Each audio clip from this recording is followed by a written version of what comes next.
Hi అండి, good afternoon to all.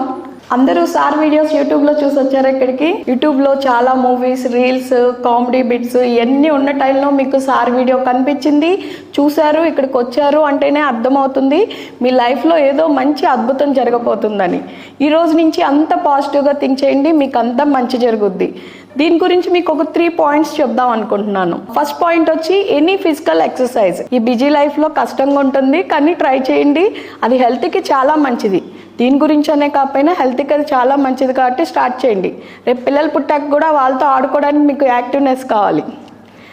Aerobics లేకపోతే any physical exercise ఎందుకు చెప్పానంటే మీరు ఏదో 0 సైజ్ అయిపోవాలి, అందంగా తయారవ్వాలని కాదు, హెల్త్కి మంచిదని చెప్పాను. ఎనీ ఫిజికల్ ఎక్సర్సైజ్ స్టార్ట్ చేయండి. ఇలా అన్నానని అబ్బాయిలందరూ వాళ్ళ ఫ్రెండ్స్తో షటిల్ కోర్ట్కో లేకపోతే వాకింగ్కో జాగింగ్కో వెళ్తారు, జిమ్కో. ఆడవాళ్ళందరూ పక్కింటి ఆవిడ లేకపోతే ఫ్లాట్స్లో ఉన్న ఫ్రెండ్స్తో వాకింగ్ చేస్తారు. ఇలా కాదు, మీరిద్దరు భార్యాభర్త ఇద్దరూ కలిసి కౌరులు చెప్పుకుంటూ సరదాగా ఎనీ ఫిజికల్ ఎక్సర్సైజ్ స్టార్ట్ చేయండి. స్టార్ట్ చేస్తారు కదా. తర్వాత second point, main important food. చాలామంది పేషెంట్స్ మమ్మల్ని ఇక్కడికి వచ్చిన వాళ్ళు ఫుడ్ గురించి ఎన్నో డౌట్స్ ఉన్నాయి, చాలా క్వశ్చన్స్ ఉన్నాయి బ్రెయిన్లో. ఫుడ్ ఏం తింటే మంచిది, ఏం తినకూడదు, ఏం తీసుకోవాలి, నాన్ వెజ్ తినొచ్చా, వెజ్ తీసుకోవచ్చా లేదా, ఆకుకూరలు తీసుకోవచ్చా లేదా, నాన్ వెజ్లో చికెన్ తినొచ్చా, మటన్ తినొచ్చా, అసలు నాన్ వెజ్ మానేయాలా, ఇలా చాలా డౌట్స్ అడుగుతారు. ఏం పర్లేదండి, మీరు అన్నీ తినొచ్చు, ఎటువంటి పచ్చం లేదు. మీకు వచ్చింది ఏదో జబ్బు కాదు, అందుకని మీకు పచ్చం అయితే లేదు, అన్నీ తినొచ్చు. మీకు నచ్చినవన్నీ తినండి, హ్యాపీగా తినండి. కాకపోతే ఆరోగ్యకరమైన ఆహారం తీసుకోండి. మళ్ళీ ఆరోగ్యకరమైన ఆహారం అంటున్నారు అంటే ఏంటి అని మళ్ళీ డౌట్ స్టార్ట్ అవుద్ది. ఏ గూగుల్లోనో యూట్యూబ్లోనో సెర్చ్ చేస్తారు. ఆరోగ్యకరమైన ఆహారం అంటే గూగుల్లో యూట్యూబ్లో ఎక్కడ సెర్చ్ చేయక్కర్లేదండి. చిన్న లాజిక్, సింపుల్ లాజిక్. మన అమ్మమ్మలు, నాయనమ్మలు, బామ్మలు ఏం తిన్నారో అవి తినండి. ఎందుకంటే పూర్వం వాళ్ళు 10 మంది, 5 మంది, 6 మంది, చాలామంది పిల్లలు కనేవాళ్ళు. అంటే వాళ్ళు తిన్న ఆహారం మంచిదేగా, వాళ్ళ లైఫ్ స్టైల్ మంచిదనేగా. కానీ మనం ఏం పాటించట్లే. ఈ మధ్య కొత్త ఫుడ్ ఐటమ్స్ ట్రై చేస్తున్నాం. బయట అంతా పొల్యూట్ అయిపోయింది, అందుని ఈ సమస్య ఎక్కువైంది. అందుని సింపుల్గా వాళ్ళు ఏం తిన్నారు, మినప్పప్పుతో, పెసలతో, బొబ్బర్లతో చేసి తినేవాళ్ళు. అలాంటివే మీరు కూడా తినండి. మంచి ఆరోగ్యకరమైన ఆహారం అంటే ఏం లేదు, మన పూర్వీకులు ఏం తిన్నారో అవి తీసుకోండి. అలా అని చెప్పి పూరి ఇష్టం ఉందనుకోండి 10 పూరీలు అలా తింటాం కాదు. దోశలు ఇష్టం అనుకోండి ఒక 10-15 దోశలు కాదు. మితంగా తినండి, టైంకి తినండి, ఆరోగ్యకరమైన ఆహారం తీసుకోండి. మ్యాక్సిమం బయట ఫుడ్ అవాయిడ్ చేయండి, ఇంట్లో హోమ్ మేడ్ ఫుడ్ తీసుకోండి. ఓకేనా. తర్వాత థర్డ్ పాయింట్ వచ్చి ఈరోజు మీరు వచ్చిన సమస్యకి మెయిన్ ఇంపార్టెంట్ ఇది భార్యాభర్తల మధ్యన relationship, understanding, love and affection ఉండాలి. థర్డ్ పాయింట్ ఇది. ఈ మధ్య ఎక్కువ మాకు వచ్చే కంప్లైంట్స్లో ఏంటంటే భార్యాభర్తల మధ్యన రిలేషన్ సరిగ్గా లేకే, ఇంకే జబ్బు లేదు, ఇంకేమీ లేదు సమస్య. అసలు ముందు మీ ఇద్దరి మధ్యన అండర్స్టాండింగ్ లేకపోవడం, లవ్ అండ్ అఫెక్షన్ లేకపోవడం వల్ల ఈ సమస్య ఎక్కువ అవుతుంది. ఈ రోజు నుంచి మీరు మళ్ళీ పెళ్ళైన కొత్తలాగా మారిపోతారా? కొంచెం కష్టం అనుకుంటా, తలపట్ల ఎవరు యాక్టివ్గా. ఓకేనా. మీ ఇద్దరి మధ్యన అండర్స్టాండింగ్ అనేది main important. Love and affection కూడా చాలా ఇంపార్టెంట్. సరదాగా ఈవినింగ్ అయ్యేసరికి అంత డిన్నర్ ఫినిష్ చేసుకున్నాక ఏం చేస్తారు, సార్ మెడిసిన్ ఇచ్చారు, వేసేసుకుని అటు తిరిగి వైఫ్ ఫోన్ నొక్కుంటుంటుంది, ఈ టైం హస్బెండ్ ఫోన్ నొక్కుంటుంటారు. తర్వాత వచ్చి సార్ మాకు ప్రెగ్నెన్సీ రాలా, పిల్లలు పుట్లా అంటారు. మీ మెడిసిన్ వేసుకున్నాం సార్, అన్నీ పాటించాం, కానీ పిల్లలు పుట్లా అంటారు. అది ఎవరిది సమస్య? మీదే ప్రాబ్లం. మెడిసిన్ వేసుకుంటే పిల్లలు పుట్టరు, మీరు కలవాలి, కలిస్తే పుడతారు. మీరు మెడిసిన్ వేసేసుకుని ఎవరి ఫోన్ వాళ్ళు నొక్కుంటే ఇంతే. మెయిన్ మన మధ్య శత్రువు ఎవరో కాదు, మన ఫోనే. ఎవరికైనా, నేనైనా ఎక్కువ నొక్కుతా, సార్ అయినా నొక్కుతారు, ఎవరైనా ఫోన్ ఎక్కువ యూజ్ చేస్తున్నారు. ఆ ఎక్కువ యూజ్ చేయడం వల్ల ఏంటంటే బంధాలు గట్టిగా ఉంటల్లా, రిలేషన్షిప్ అసలు కట్ అయిపోతుంది ఎవరికాలకి. అందుకని ఈ రోజు నుంచి ఈవినింగ్ మ్యాక్సిమం ఎర్లీగా డిన్నర్ ఫినిష్ చేసుకోండి, ఫోను చూసుకోవడం ఆపేసి మీరిద్దరూ మాట్లాడుకోవడం స్టార్ట్ చేయండి. భార్యాభర్తలు ఎక్కువసేపు మాట్లాడుకుంటే ఏమవుద్ది, గొడవలు వస్తాయి కదా ఆటోమేటిక్గా. రావాలి, రాకపోతే డౌట్ వస్తుంది, ఒరిజినల్గా భార్యాభర్త కాదా అని డౌట్ వస్తుంది. గొడవ వస్తుంది, గొడవ పడండి, మళ్ళీ ఆ గొడవను అక్కడికి వదిలేయండి. అంతేకాదు నెక్స్ట్ రోజు మార్నింగ్ ఉప్మాలో ఉప్పు ఎక్కువ వేసి, హస్బెండ్ కాఫీలో పేస్ట్ వేసేసి వాళ్ళ మీద రివెంజ్ తీర్చుకోవద్దు. ఆ విషయాన్ని అక్కడికి వదిలేసేసి నార్మల్ అయిపోండి. మళ్ళీ ఫ్రీగా ఎప్పుడులానే మామూలుగా ఉండండి. గొడవలు వస్తాయి, కామనే, మాట్లాడేసుకోండి, అక్కడికి అది ఎండ్ చేసేయండి. ఈ రోజు నుంచి మీ అందరి మధ్యన అండర్స్టాండింగ్ ఉండాలి, లవ్ అండ్ ఎఫెక్షన్ ఉండాలి, ఒకళ్ళనొకళ్ళు అర్థం చేసుకోవాలి. ఇద్దరిలో ఎవరికైనా సమస్య వస్తే ఇంకొకళ్ళు సపోర్ట్గా ఉండాలి. ఇక్కడని కాకపోయినా ఎక్కడైనా మీరు విజయం సాధిస్తారు. ఒక వైఫ్ అండ్ హస్బెండ్ ఉంటారు, వాళ్ళిద్దరికి సేమ్ టైంలో ఫోన్ వస్తుంది. వాళ్ళ హస్బెండ్ ఏమో బయట బాల్కనీలో నుంచి ఫోన్ మాట్లాడతారు. ఆయనకి ఎప్పుడో చిన్ననాటి స్నేహితుడు యుఎస్ ఎక్కడికో వెళ్ళిపోయాడు, బాగా క్లోజ్ ఫ్రెండ్. నేను అమెరికా నుంచి ఇండియా వస్తున్నాను రా అంటే, ఈయన ఆనందంతో రేపు మా ఇంటికి వచ్చేయి, రేపంతా ఫుల్ ఎంజాయ్ చేద్దాం, టిఫిన్ డిన్నర్ లంచ్ అన్నీ మా ఇంట్లోనే వచ్చేయమని పిలిచేస్తాడు, ఇన్వైట్ చేస్తాడు. సేమ్ టైం వాళ్ళ వైఫ్ ఏమో వాళ్ళ అమ్మగారితో ఫోన్ మాట్లాడిద్ది. వాళ్ళ అమ్మగారు అంటారు, నేను ఒక ఫంక్షన్కి వెళ్ళాలి, డాడీ బిజీ అంట, నువ్వు తీసుకెళ్తావా అని అడుగుద్ది. ఓకే అమ్మ, సరదాగా ఇద్దరం వెళ్దాం, ఏ శారీ కట్టుకుందాం, ఏ జ్యువెలరీ పెట్టుకుందాం, లేడీస్ అంటే కామన్గా సేమ్ శారీ కట్టుకుందామా, ఇట్లా డిస్కషన్ చేసి వాళ్ళ అమ్మకే మాటిస్తుంది.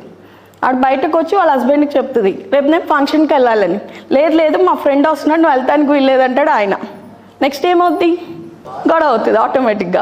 అందరు రెడీగా ఉన్నారు గొడవ వస్తుందని చెప్తానికి, అంటే గొడవ కామన్ అనమాట. ఈ సిచ్యువేషన్ మీకు వస్తే ఏం చేస్తారు మేడం? మీ ఇంట్లోనే మీ ఇద్దరి మధ్యన ఏం చేస్తారు చెప్పండి? ఏదో ఒకటి. మా అమ్మతో వెళ్తున్నా అంటే నీకు జెల్సీ, కుళ్ళుకుంటున్నావు, ఆవిడ తిట్టిద్ది, ఇద్దరు గొడవలు అవుతాయి. ఆవిడ లోన్కి వెళ్ళిపోద్ది, వాళ్ళ అమ్మకి ఫోన్ చేస్తుంది, ఈ అదోకి ఇచ్చి పెళ్లి చేస్తావు, నా బతికింతే, నేను రాను, నన్ను అడక్కని వాళ్ళ అమ్మని తిట్టిద్ది. ఈడ వాళ్ళ ఫ్రెండ్కి ఫోన్ చేస్తాడు, నువ్వు అమెరికా నుంచి రావడం అంత ఇంపార్టెంట్, రాక అక్కడే చావు, మా ఇంటికి రాకు అని తిడతాడు. ఆడ వాళ్ళ ఫ్రెండ్కి అర్థం కాదు ఏమైందో.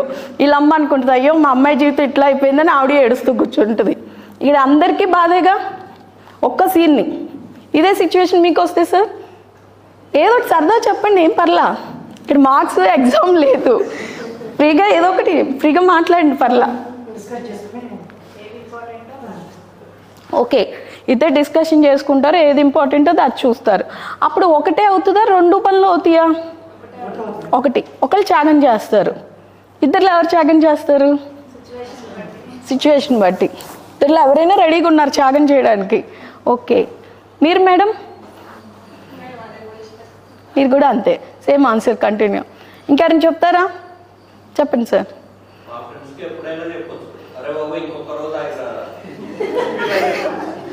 వీళ్ళకి చెప్పలేరా?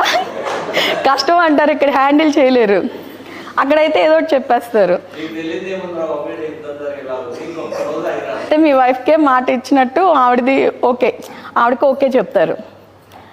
ఇంకా ఇలా చేస్తే ఏమవుద్దంటే, ఒకళ్ళు త్యాగం చేస్తారు కాబట్టి నెక్స్ట్ ఒక 1 వీకో 10 డేస్కో మళ్ళీ ఏదో ఒక గొడవ రావడం కామన్. నీకోసం నేను త్యాగం చేశాను, మా ఫ్రెండ్ వస్తానంటే రావద్దన్నాను, నీ ఇష్టానికే నేను ఇంపార్టెన్స్ ఇచ్చాను అనే మళ్ళీ గొడవ పెద్దదవుద్ది. ఇది ఎప్పుడు ఇక్కడ ఉండిపోద్ది, త్యాగం చేసిన పాయింట్. అలా కాకుండా ఇద్దరు ఆనందంగా ఉండాలంటే ఓకే, ఆవిడని పంపిస్తారు, మీ ఫ్రెండ్ని రమ్మంటారా? ఓకే, అసలు ఏ గోల ఉండదు, పెళ్ళాం ఊరు వెళ్తే హ్యాపీగా ఫ్రెండ్స్తో ఎంజాయ్ చేయొచ్చు. అప్పుడు మరి ఫుడ్ బయట నుంచి తెప్పించేస్తారు, మీరు ఎంజాయ్ చేయొచ్చు. అప్పుడు మీ ఫ్రెండ్ అడుగుతారుగా, మీ వైఫ్ ఏంటి మేము వచ్చిన రోజు బయటకు వెళ్ళాలా అని, వాళ్ళు ఒక 4-5 మాటలు మీకు ఎక్కించి మీ బ్రెయిన్లో ఖరాబ్ చేసి వెళ్తారుగా. వాళ్ళు అంటే టోటల్గా నాకు అర్థమైంది ఏంటంటే, మీ అందరూ ఆడవాళ్ళు బ్యాక్ చేద్దామని ఫిక్స్ అయ్యారు.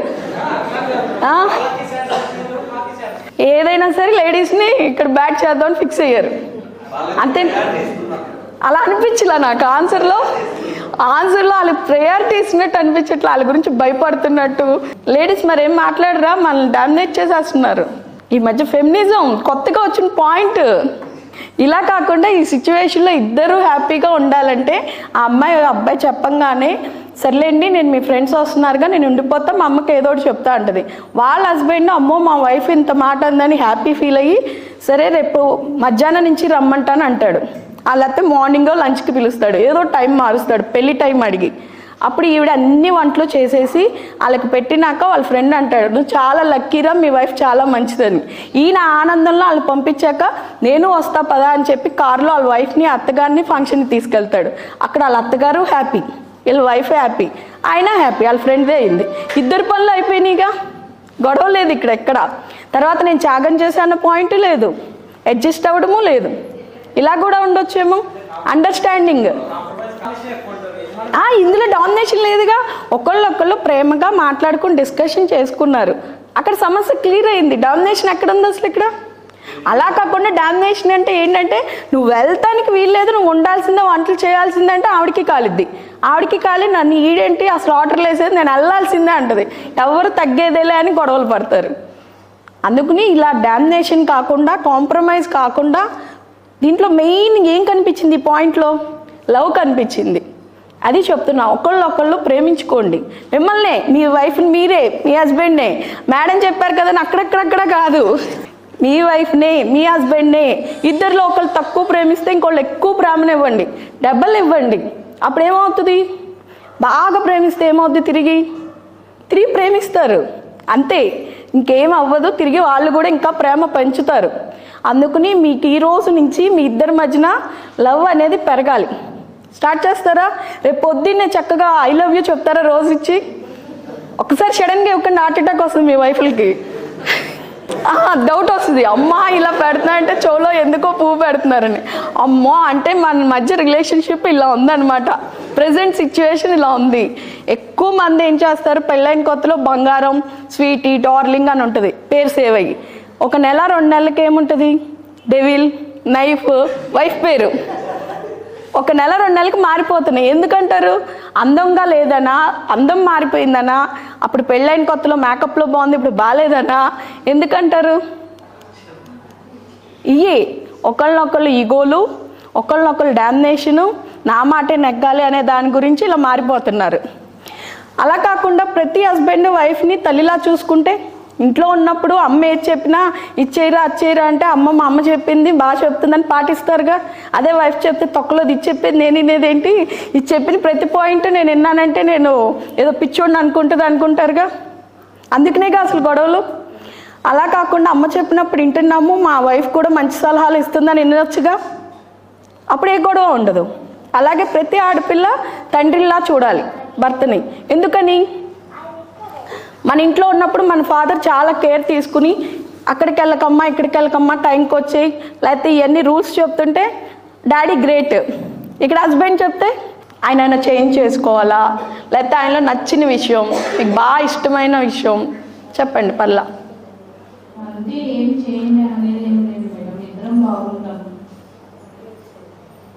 బాగా ఇష్టమైన పాయింట్